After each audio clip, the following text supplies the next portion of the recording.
Šeit man ir Fiskars Solid markas liekšķere, kas ir ļoti labi un ilgi kalpojusi. Taču tai ar laiku radusies diezgan nopietna plaisa vietā, kur stiprinās kāds. Tāpēc man ir uzdevums to salabot. No sākuma es notīrīšu virsmu.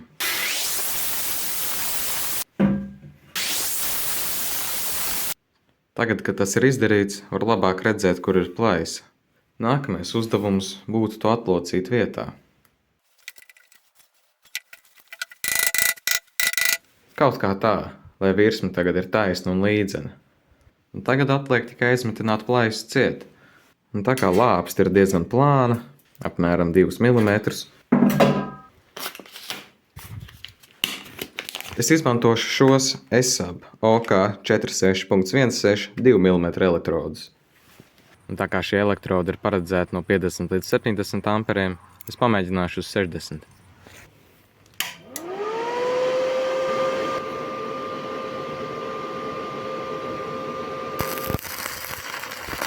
Šeit es paturēju nedaudz pa ilgi, tāpēc izdega cauri. Bet tas nekas, to var aizlāpīt ciet.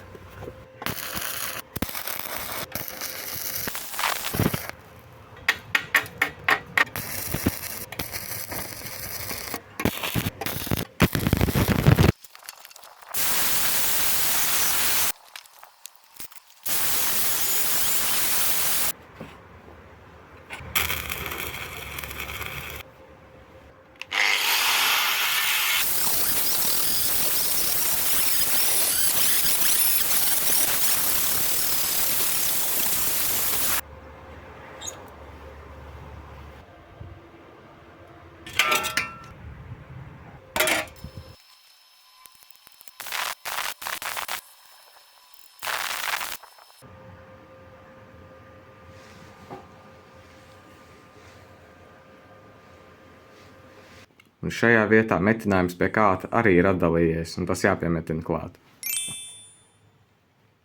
Sametināts ir, noslīpēts arī ir, bet šī lāpsta ir arī deformējusies, un es ar dažādiem paņēmieniem mēģināšu to iztaisnot.